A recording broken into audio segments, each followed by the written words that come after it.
Welcome to Sacrilegious Discourse. For this is what the Sovereign Lord says. Why do you need prophets to tell people who you are and what you want? If you can justify everything that the God of the Bible has done, then you can justify any of your behavior. A lot of this mentality is trickling into what is now mainstream right-wing Christianity. I am capable of empathy greater than this God of the Bible. This is a Bible that they tell kids. This is the good Lord. This is the good book.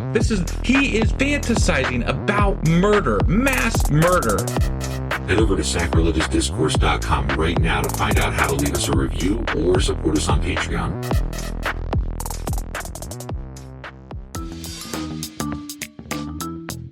Hey there, sinners and saints. It's your favorite Bible-bashing duo from Sacrilegious Discourse, and we need your help. That's right, folks. We're raising funds for some heavenly equipment and a studio that doesn't sound like it's in the depths of hell. Our current setup, let's just say it's more apocalypse than audiophile. So if you want to hear us dissect the Bible without the background noise of demonic squirrels, chip in a few bucks. We're aiming for $5,000 to upgrade our audio and build a studio worthy of blasphemous banter.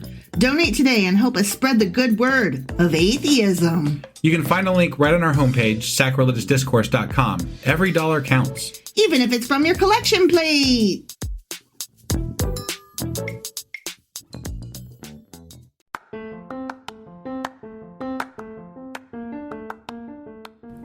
Welcome to Sacrilegious Discourse. I'm husband. And I'm wife. Together, we're reading the Bible for the very first time. We grew up without religion and wanted to know what all the fuss was about. Well, what have we learned so far? That God is a dick, and apparently some people believe in talking donkeys? We're not trying to pass ourselves off as experts. Nope, we're just reading the Bible for the first time and giving our first take reaction. If you'd like to join us in this venture, you might consider starting at episode 1. Otherwise, jump in wherever you like. All right, let's go read the Bible. Yeah, let's get to it. Husband! Wife! Do you know what we're doing today? We are doing the Contradictions episode for Job. No, we're doing You're Always Wrong. But I'm also always right. No, you're always wrong. That's the whole premise of this episode. But I'm sort of right sometimes too. But it's countermanded by the fact that you're always fucking wrong. God damn it. You're always Why do wrong. I always gotta be wrong? Because the Bible is full of contradictions. Bible's bullshit. I mean, it really is. All right. Well, let's go ahead and get on into this and find out why the fuck I'm wrong, I guess. Okie dokie. All right.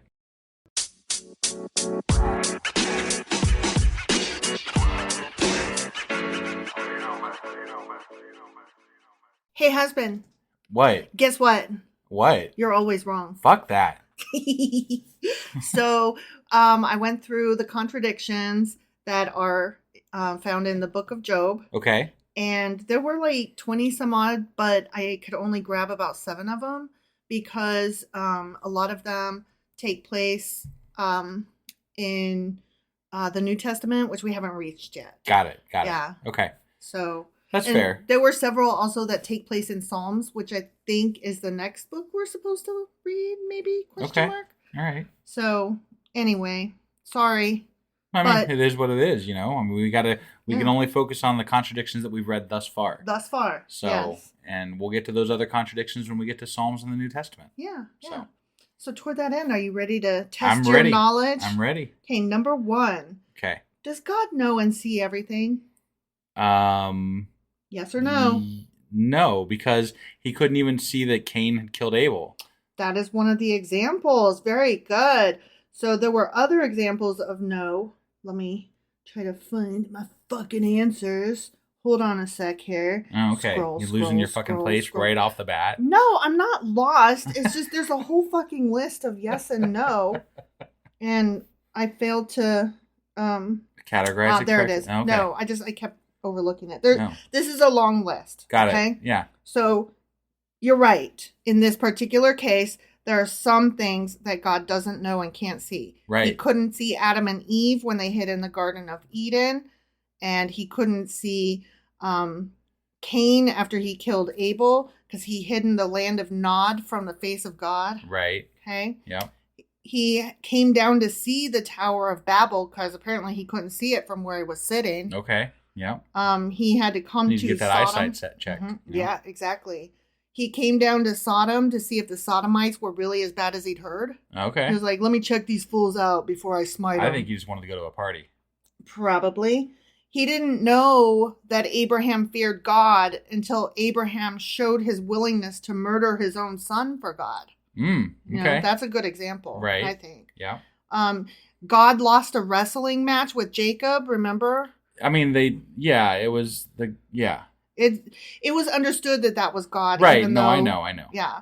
And he asked Jacob his name because God didn't know who the fuck he was wrestling with.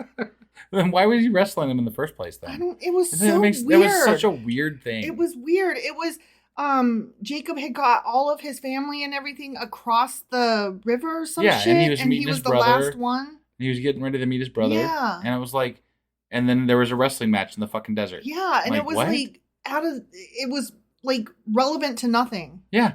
It just was very weird. Really weird. Before opening the mouth of Balaam's ass way back in Numbers, he asked Balaam, who are the men that are with you? Yeah. You remember that? Because he didn't know. Yeah. Right. God led the Israelites for 40 years on that trip through the desert. Hypothetically, he was there with them in the tabernacle as a smoke thing, you know? But he did it so he could know what was in their hearts. Because he didn't know, apparently. Okay. All right. Yeah. Yeah. And before God and Satan played their cruel game with the lives of Job and his family, right, God asked Satan, what you been up to lately? Right. And Satan was like wandering to and fro across the fucking earth, stupid. But God didn't know. Why didn't he know? I don't know. But did he know everything? Here's the thing, though. Here's the thing. Yeah? You're always wrong. Because Okay. of course God knows and sees all things. Of course he does. Stupid. Yeah. You're wrong.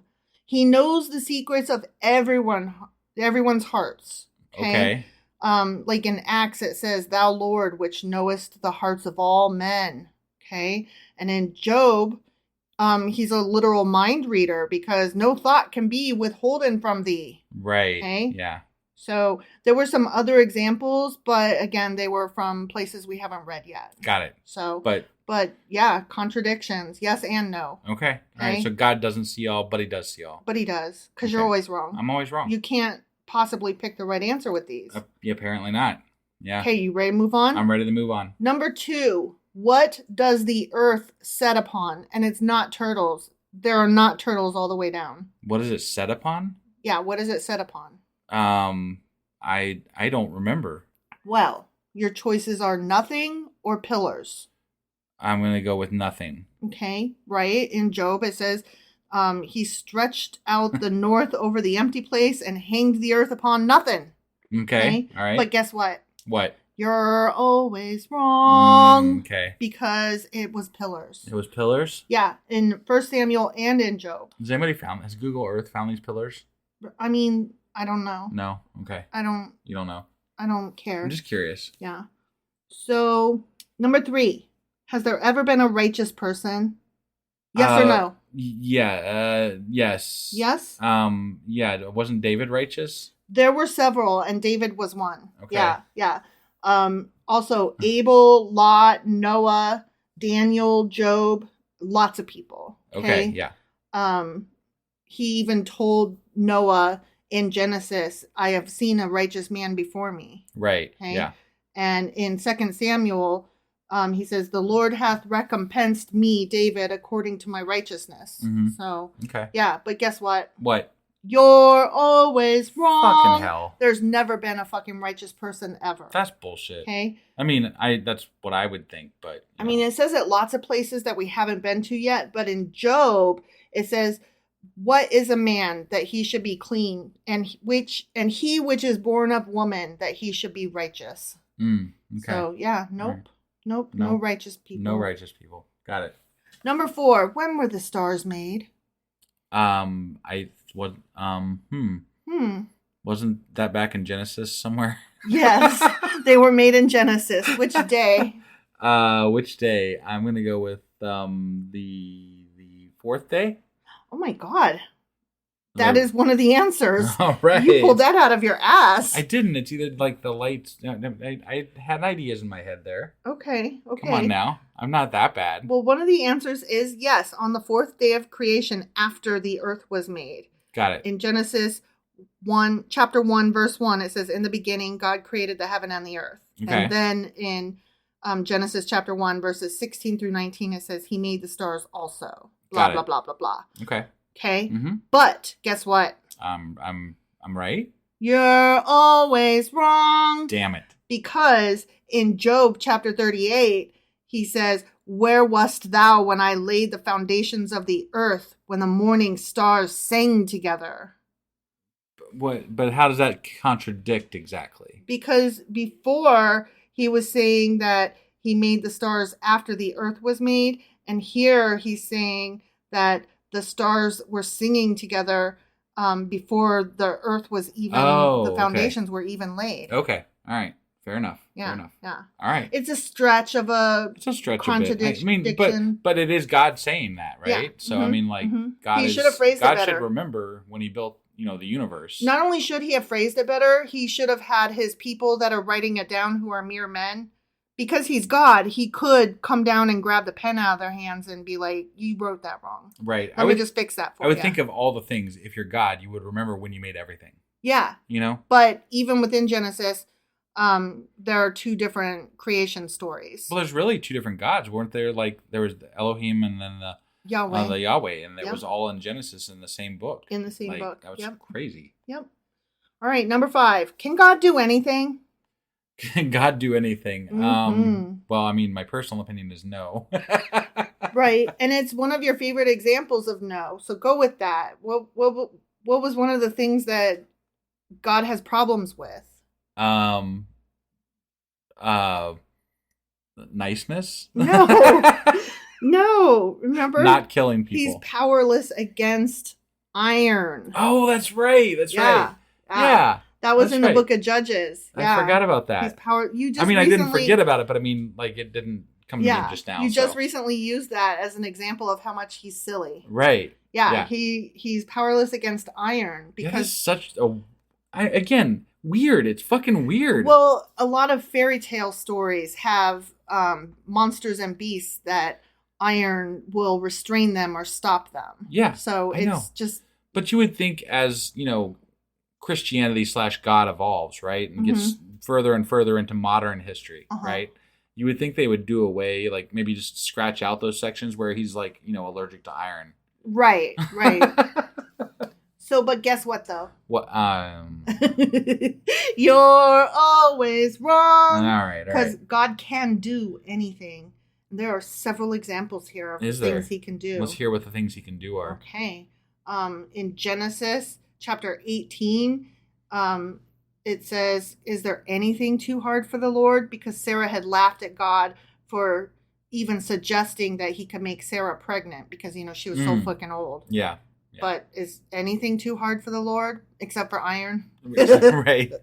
And then in the book of Numbers, and the Lord said unto Moses, is the Lord's hand waxed short?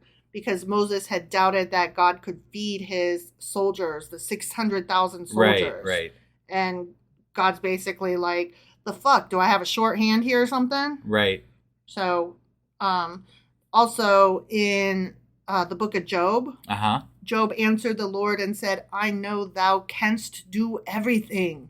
Because God had spent 4 chapters talking about how he awesome, does everything. And that was when he did shit with the animals. Yeah, he did shit with the animals. He fed lions, restrained unicorns, he caught leviathans, he beat a behemoth. He's awesome. He is. I mean, was.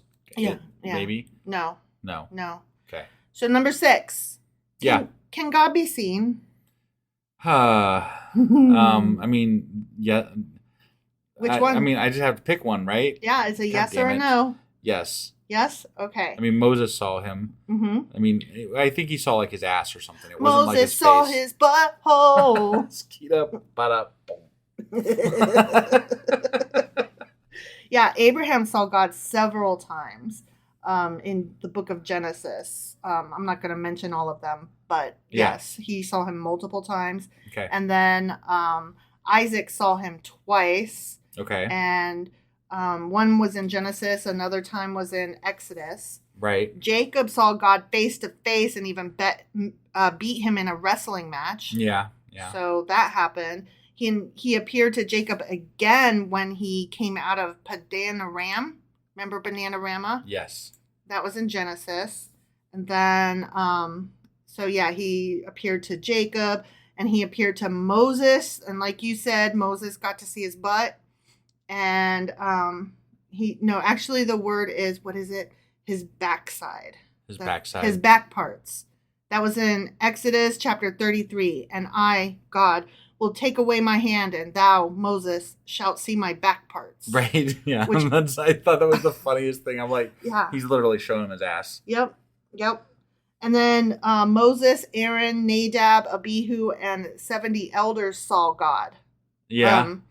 And that was in Exodus. Right. And God talked face to face to all the people of Israel and plans to do so again someday. I mean, hypothetically. Right. So anyway, there's lots of examples. Yeah, sure. But guess what? I'm wrong. You are always wrong. Okay. Yeah. God is invisible and cannot be seen, and if you do see him, you'll fucking die. Wow. Okay. Man. Now I can't give you the example of where he says that you'll die because we haven't read it yet, but that's going to happen. He's going to say that to somebody. I could never let you see me because if you saw me, you'd fucking die. That's what happened when they opened the Ark in Indiana Jones, right? Mm-hmm, okay. But in Exodus, he says, "There shall no man see me and live." Got it. So I mean, he does say the same thing there, I guess. Yeah. So I mean, it's there. It is. There's further examples, but there's that one. Okay. Yeah. Oh, and I didn't give you the example from Job where you could totally see him. Right. I have heard of thee by the hearing of the ear, but now mine eye seeth thee. Right, because he was in the storm, the whirlwind, all that shit. Yeah. Yep. But he also was like, this was when he wussed out. When Job was like, right. Oh my God, you're so great just because you said you are, and now I see you. Remember that? Right, when he said that? Yeah. Okay, last question, number 7. Ready? I'm ready. Who brought evil on Job? Who brought evil on Job? Mm-hmm. I think it was God. Okay, you're right, partly, because according to chapter 42, then came there unto him all his brethren and all his sisters and all that they had been of his acquaintance before, and did eat bread with him in his house, and they bemoaned him and comforted him over all the evil that the Lord had brought upon him. Right. So you're right, but guess what? I'm right. You're always wrong. God damn it. Because Satan did. So when Satan went forth from the presence of the Lord and smote Job with sore boils from the sole of his foot unto his crown. And that was in chapter 2 of Job. Oh, okay. So you can't be right. Why can't I be right? I don't like being wrong all the time. But that's how these go. See, I do the research, so I get to say that you're always wrong. If you did the research and asked me the questions, then you could tell me, wife, you're always wrong. There's no way you can ever pick the right answer because whichever one you pick, I'm going to also present the other side. In that case, I volunteer to be wrong. You are volunteering to be wrong. I know. So, I'm just saying I don't want to do research. Yeah. So was that all the contradictions we had? Those were all the ones that I could use currently. Right. So all the ones that are current up to now where we are in the Bible. Yes. Okay. Yes. All right. So that wraps up our contradictions episode, and that wraps up Job. Yep. Other than the weekly wrap up this week. Bye, Felicia. Whatever weekly replay. Mm-hmm. We are all done with Job. Yep. So, yeah. How about that? I forgot to confirm what book comes after Job, so let me look that up real quick. Oh, yeah, that'd be a good idea. I'm pretty sure it's Psalms, but let me just double check. Oh, I was right. Psalms and then Proverbs. We've got some thinking to do as far as Psalms is concerned because we don't know what we're doing there. Yeah. That's going to be, we might need to take some time to sit down and go, okay. What are we doing here? Yeah. Okay. Yeah. Because this is going to be interesting. It is because they're only some of them are only 5 sentences long. Yeah. You know? And we can't just do 30-second episodes every night. No. So we'll have to decide how we're going to split them up. I don't even know how many chapters there are, but we'll have to figure out how many chapters there are, how we're going to split them up, and how we're going to read them. Right. And how we're going to, how we're going to analyze them. Yeah. Because they're just not analyze, opine. How about that? Sure. Because they're not really presenting a story so much as that they're just like songs. Our cat does not like them either. I don't know if you could hear her, but she just meowed for no reason. Right, yeah. So, meow to you. Back to you, more of it. No take-backs.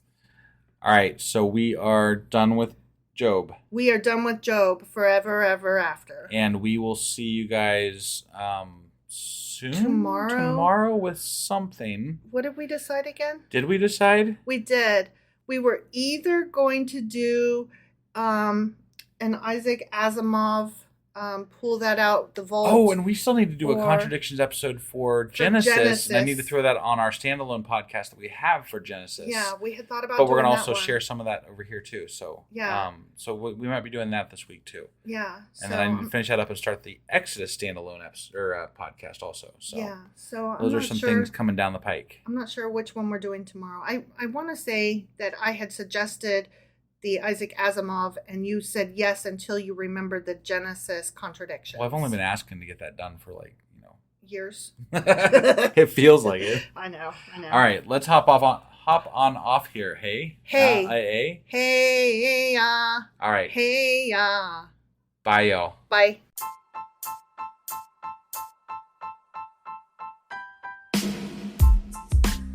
Hey, wife, I guess that's the end? But husband, that's just sad. It doesn't have to be. We are on lots of social media platforms like Twitter. Our handle there is sacrilegious_D. For D's nuts. Oh my God. Stop doing that. Anyway, we're also on Facebook, Instagram, and Pinterest. There's a link to all of our social media sites at our website. Ooh, we have a website? Yeah, it's sacrilegiousdiscourse.com, where you can also find a link to our merch shop. We have a merch shop? Yep, we have podcast-themed clothing, mugs, notebooks, and more, as well as an atheist and science-themed products. Wow, our fans should really go check that out right now. Definitely. They can get in touch with us by sending an email to sacrilegiousdiscourse@gmail.com. But before they do that, we could really use some help. Oh yeah? With what? Well, it's not free running the podcast, and we need some financial support in order to get better equipment, which will free up time so we can concentrate on our podcast and our fans. Okay, so what should they do? Head over to patreon.com/sacrilegiousdiscourse and sign up as a contributor on our podcast. Supporters there receive additional bi-weekly episodes that we record just for our Patreon members for as little as $2 a month. Also, we'd really appreciate it if you would like and subscribe on whatever platform you're using. And Apple Podcast reviews help us out tremendously. Like and subscribe. Leave an Apple review. Join us on Twitter. Support us on Patreon. That's a lot of instructions. Don't forget to say thanks. Thanks. Okay, bye.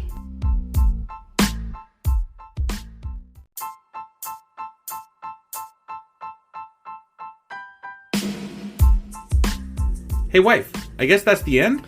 But husband, that's just sad. It doesn't have to be. We are on lots of social media platforms like Twitter.